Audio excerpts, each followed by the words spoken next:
everyone, and welcome to my podcast, Fiber, Floss, and Fiction. This is Ann P., and today is Monday, the 14th of December, 2020. I hope everyone is well. We are having a very cold day today. It was actually in the single digits here this morning, and we had snow overnight.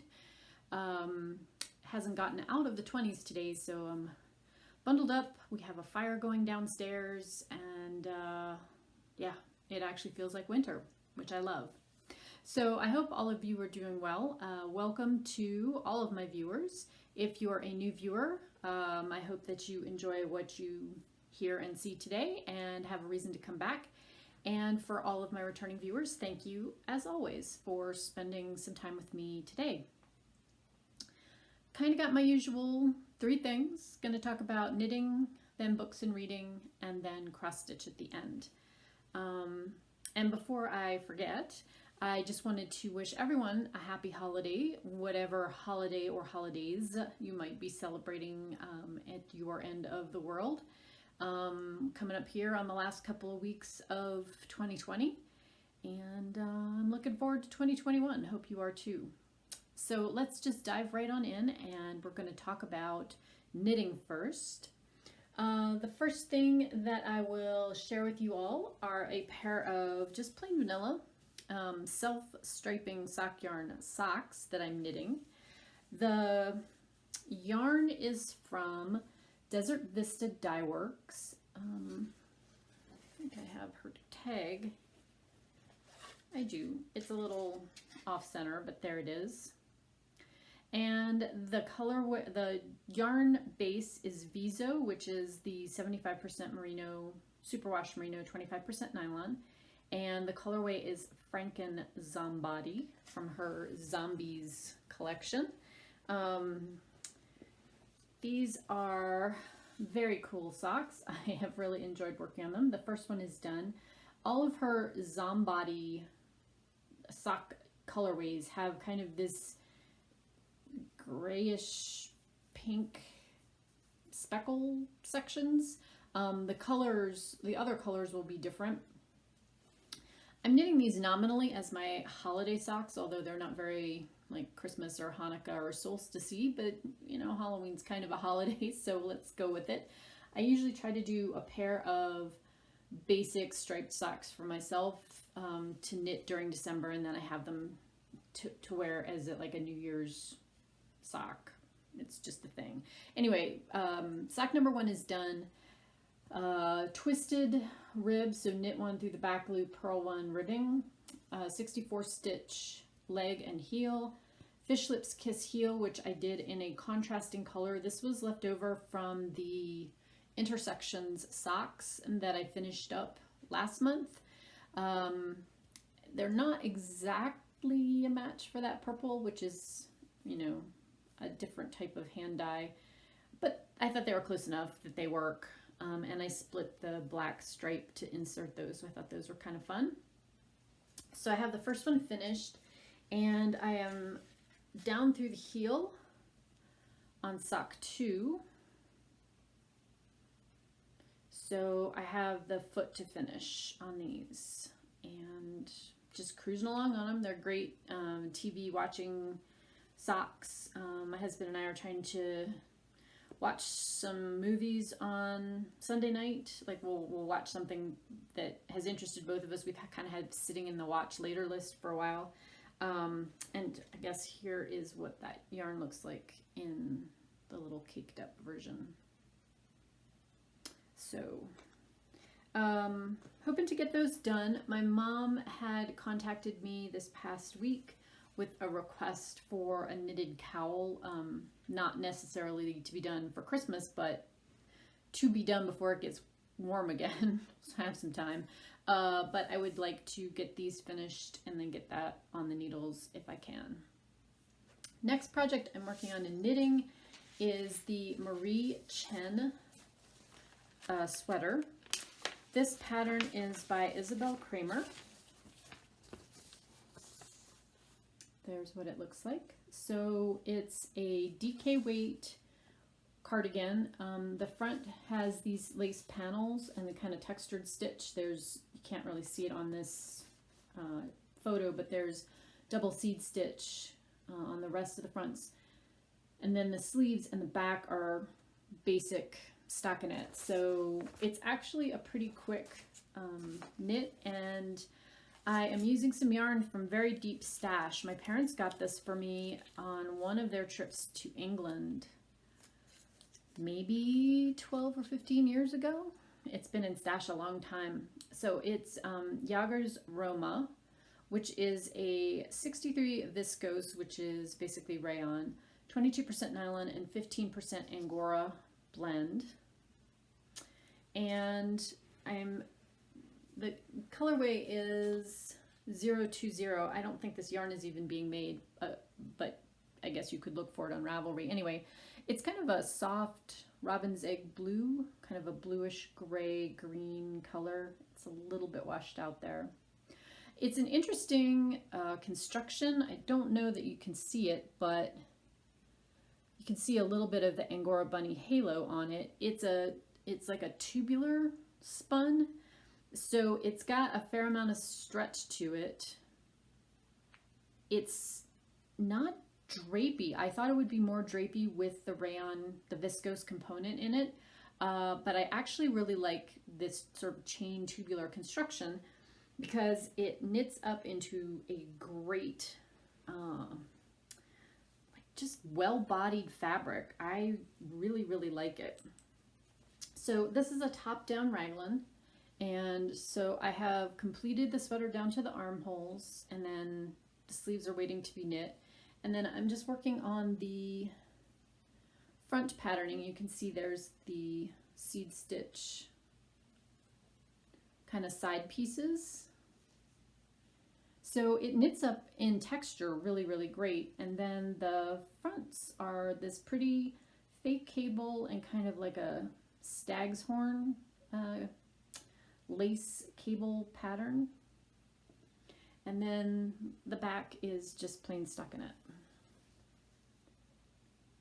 So yeah, it's knitting up fairly quickly. It is DK weight, which does tend to move along quite briskly. I think I have about 3 inches left to knit of the patterned fronts, and then the ribbing will happen. And then the front bands are knit, so it's a cardigan, so there'll be bands attached here and at the neckline, and then I'll knit the sleeves down on both sides. So I'd like to try to get this finished by the end of the year. We'll see. I'm not totally sure. I mean, it's a fast knit, but it is still a garment, so maybe. But I am very much enjoying that one. It's a really kind of fun, soothing knit where you have the interesting parts and then you've got plain stockinette to work and then a little bit more interesting parts. So let me get my book really quick and make sure I'm not going to miss anything. Those are the only 2 projects I have active on the go. I forgot to bring my finished object with me, which is my polygon blanket. So I will show you that next time. Make a note for myself.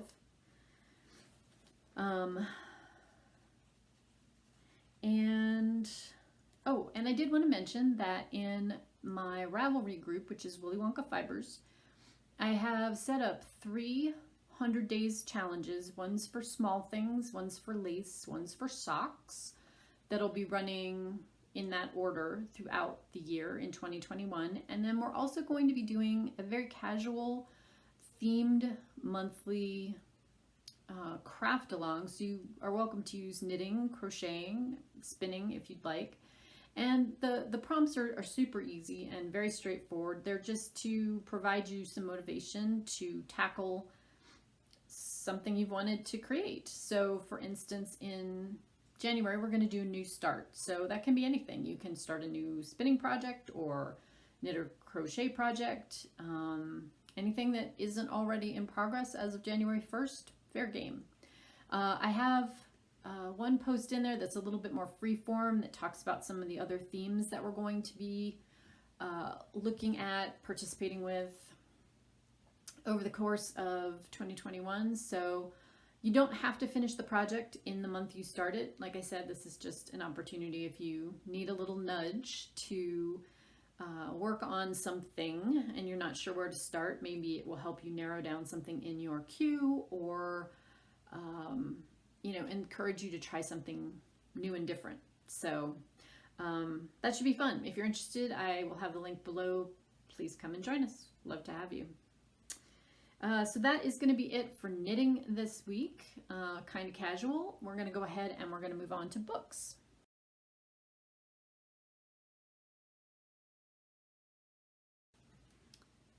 So I have 3 books to talk to you guys about this go round. The first is The Alchemist.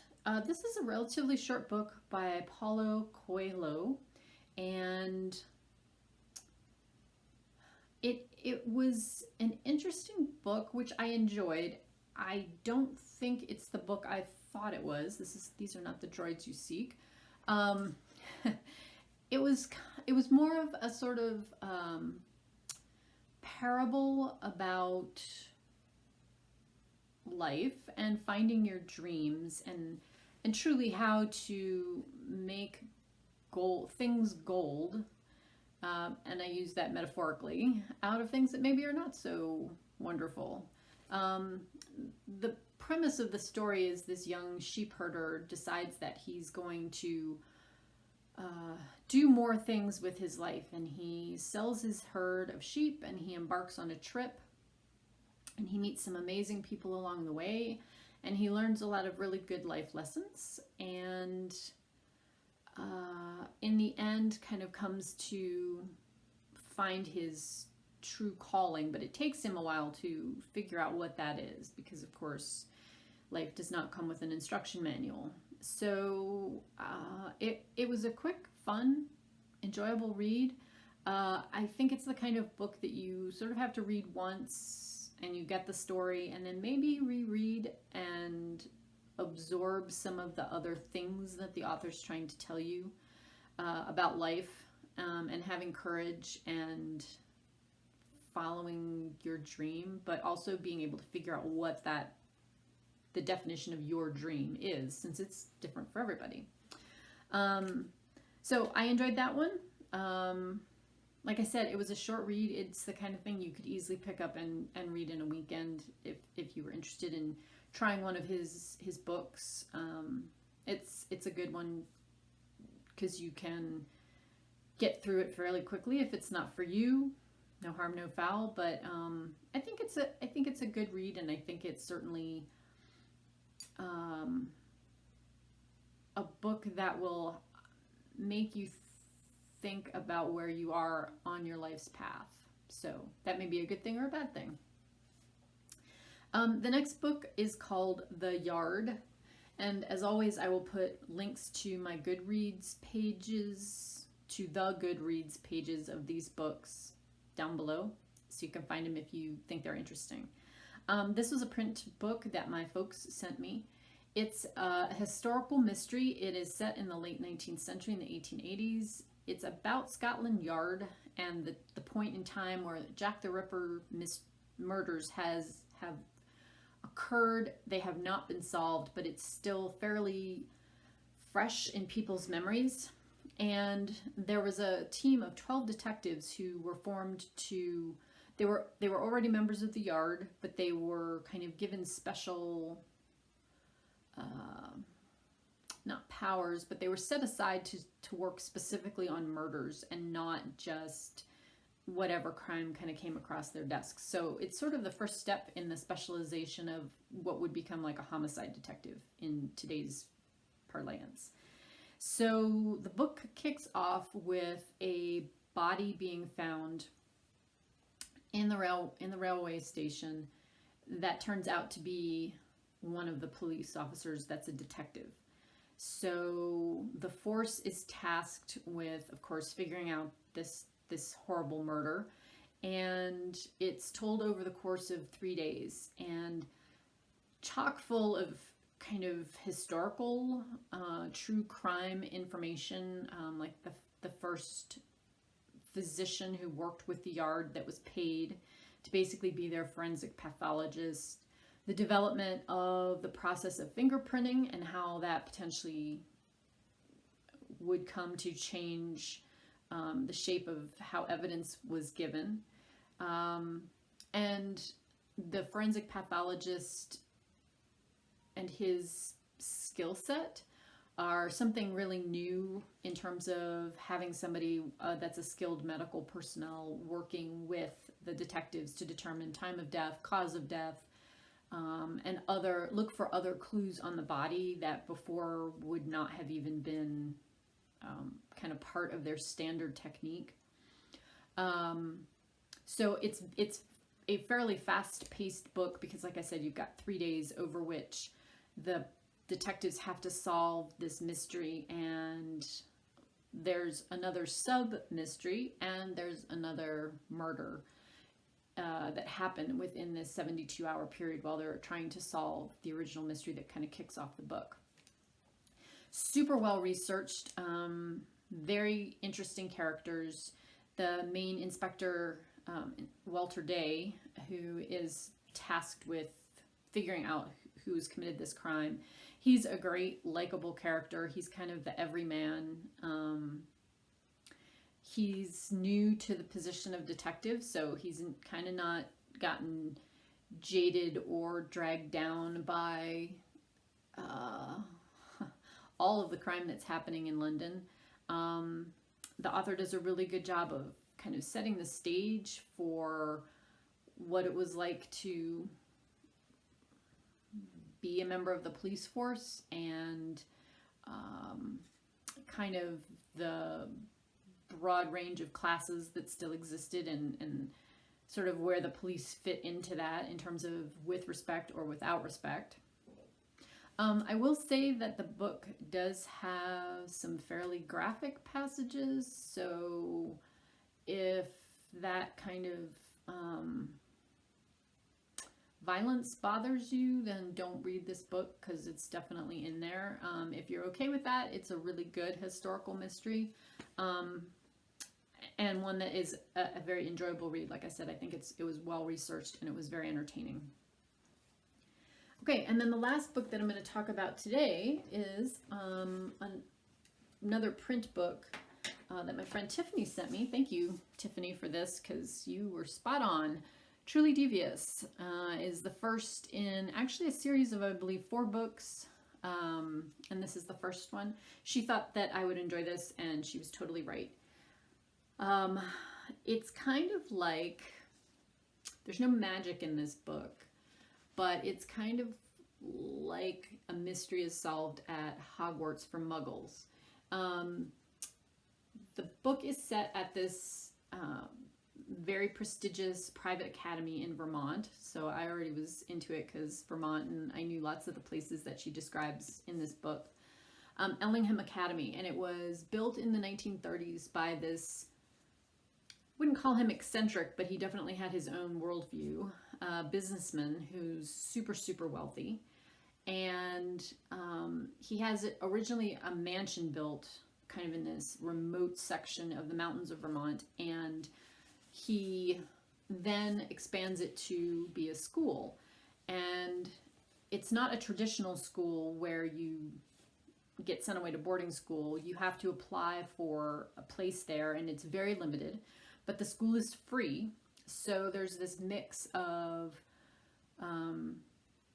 very wealthy kids who have gotten in and very unwealthy kids who have gotten in, but it's kind of the best and the brightest, and they all have to declare an area of focus that they're going to be doing their studies on. And so the curriculum is then tailored towards what it is they're interested in. And it's juniors and seniors, basically, so like 16 through 18-year-olds. The backstory is that this millionaire's wife and young daughter go for a drive and are kidnapped, and a ransom letter is sent to this multimillionaire, which he pays, but he never gets his wife or daughter back. There's a contemporary story that's going on, which is kind of the main story thread in this book. This young woman who she applies to the academy because she's very interested in this decades-old mystery that happened, this kidnapping. And she wants to become a detective, but a detective like Sherlock Holmes is a detective, not sort of the beat cop who becomes a detective. And so she writes this great admission letter and she gets into the academy. And then she's there, theoretically, you know, part of her studies are focused on not only the history of what happened with that particular kidnapping, but other things that would help her to become a crime solver, like anatomy classes and various and sundry other sort of very specific study modules that she's working through. She comes to figure out part of the mystery, and then there is another mystery that happens that she's also involved in. Good characters created in this. They're all kind of a little odd and a little quirky, as you might expect. And they're definitely not like mainstream kids. They all have their own things that they're into. And of course, they're all, again, like the best of the best. These amazing minds that have come together in this remote Vermont school. I love this book. It's definitely young adult. There's not, there is a murder in it, but it's not graphic. And there's some sort of high school dating kind of romance in it, but not anything graphic as well. It's creepy though, and really fun to read. I read it in 2 days. The only thing I would say that it has not going for it is the fact that it is one of those books that does not finish the story. So, hang on, let me see. I want to get the exact words for how it ends. Yes. So it just says to be continued, ... That drives me crazy. I have picked up the second book and I'm halfway through it. Equally good. Just fair warning. So Kim, Spartan Stitcher, I am happy to send this to you because I think you would really like it, but just be forewarned that there's kind of a cliffhanger at the end that does not get resolved. So you can let me know if you want me to actually send it or you're just like, no, I can't do that. Your call. So like I said, I am reading the second book in that series and we'll report back on that next time I talk to you all. So we're going to go on to cross stitch next.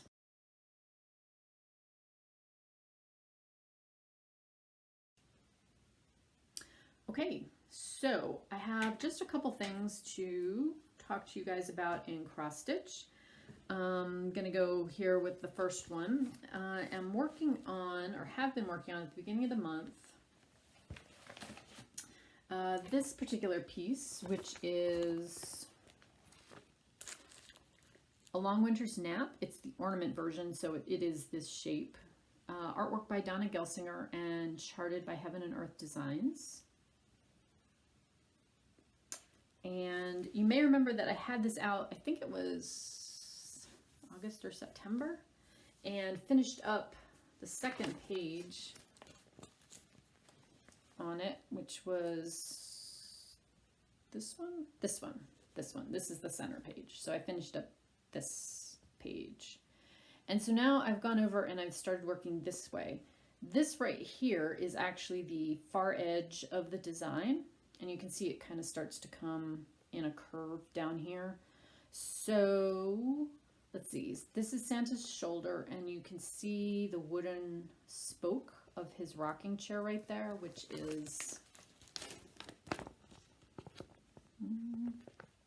here in the drawing. So there are these little bits of ornaments, I think. I mean, they're on the tree. I don't know if that's a ribbon or if it's a glass ornament, but anyway, there's that little bit that's right there, which is what you see happening in here.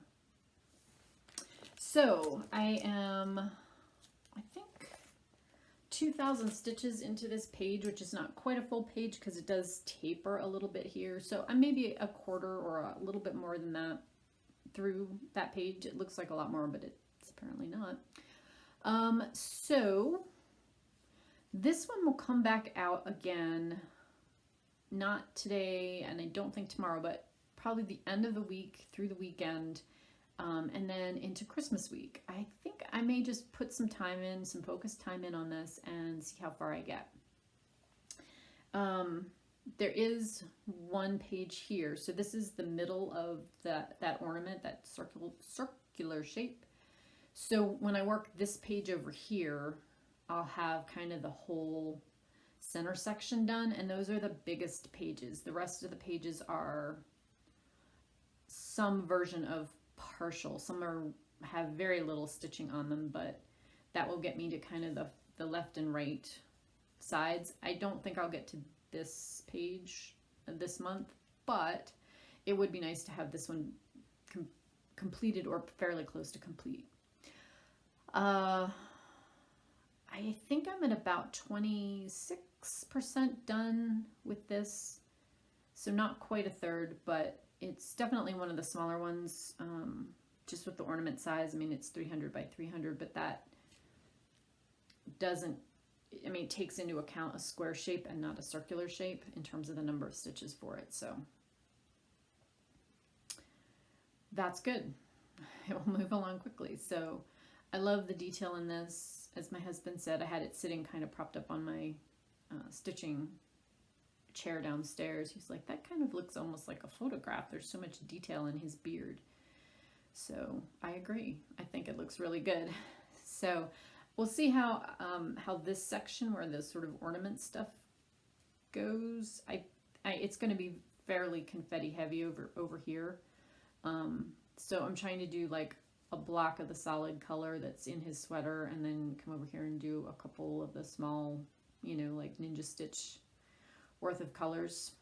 But yeah, really happy with that. So that one will be out again later this month. And just cruising along on it. Okay, the next piece, which I'm sure y'all will recognize, is Once Upon a Fairy Tale. I pulled this out for a challenge that was asking us to stitch something that had an animal that lives in the Arctic, and so I chose this because of the snowy owl that's right there. I am nowhere near this part, but I think Jemima has this owl stitched. Is it you? Oh no, Jemima, you're over here, right? Lisa of Lisa Stitching and such, who we haven't heard from in a very long time, but happy birthday, Lisa. Has this done, had this done before she quit working on it, I think, and I've seen a few other corners of that. So I, however, am working down here. So let me show you where I am on this monster, and then we'll talk for a minute about it.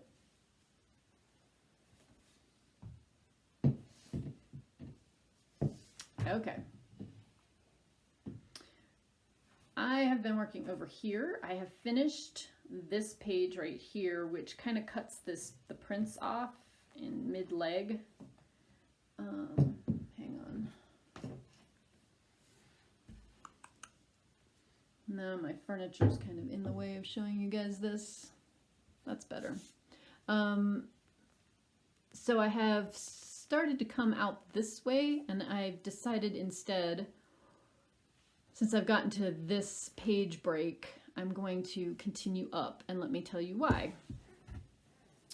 When I started this piece, which was in January of this year, I wanted to start down here, but I didn't want to split the book. Like, I didn't want to have a partial piece of the book. I wanted to stitch the book in its entirety. So I did that, but what that meant was there is actually a page break that's like right here at the spine of the book. So I just figured out what 800 or 8,000 stitches would be, which isn't even it's not a page. It actually covers parts of 4 pages. Mapped that out, and that's what I stitched as my first page. So then I came over this way and I stitched an equal amount, again, about 8,000 stitches, and finished that, which cut off right about there, cut off the lady's head and the top of the horse, because I wanted to do the horse next. And so now I've started over this way, and so I've got, you know, 3/4 of the prince's body, but he's cut off too. So what this mock-up doesn't show you is this bottom section, like from the T and time down, there's a partial set of pages along the whole bottom. So when I did this book, I did parts of partial pages here and here, and then I did parts of full pages up here and here. So I kind of had like 4 pages started, but none of them officially finished, at least in terms of where the gridding is. Hopefully this is making sense. So what I've decided to do now that I've come to a page break here and a page break here vertically, that includes these 2 partial pages down here, which are now completely done, and part of the 2 pages that are up here, kind of halfway through, is I'm going to go up and find the top edge of those actual pages, just because it makes it easier for me to have that goal to work towards. I don't need to always have the page perfectly done, and you can see, you know, when I showed you this, I have obviously moved out this way quite a bit, and I had already started working on the colors that were in here. So I'm not trying to stick rigidly to the page divisions, but it is good to be able to have kind of that point where you say, okay, I'm going to get all of the little bits and pieces done in this section and then finish that section. So you can see here is a page break here, and it does come up to there to finish it.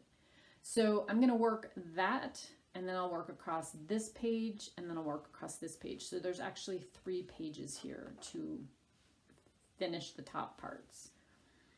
So this is done for this year.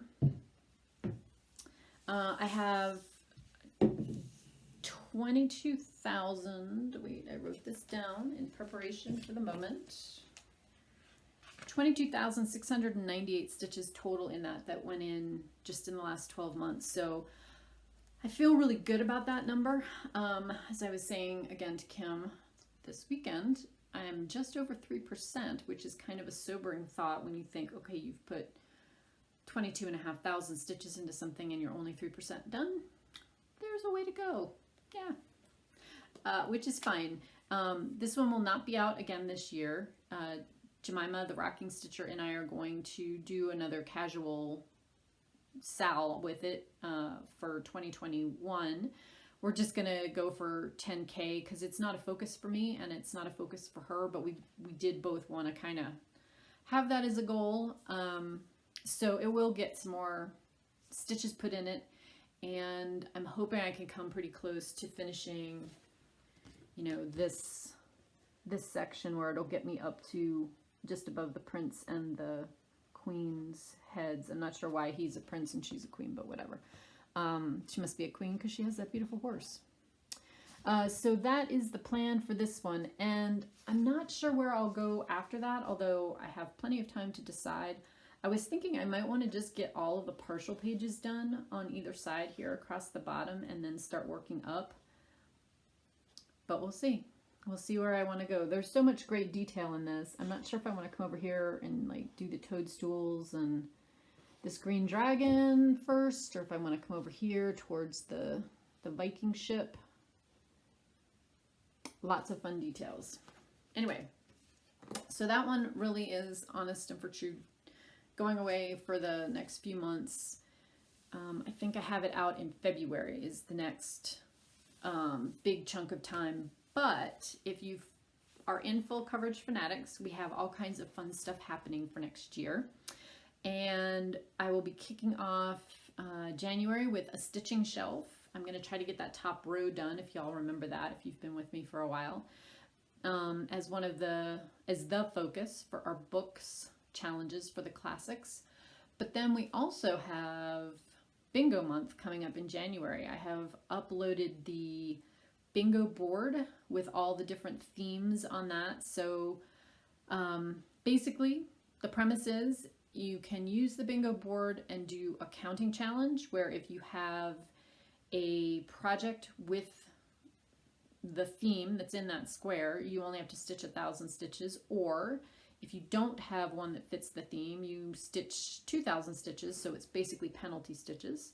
Or you can choose to do no counting at all, and you can just do the themes, but then you do have to actually have a project that fits the theme. So you can head on over to the files section or the events section to find out more information about that, and I will put the full coverage group link down below.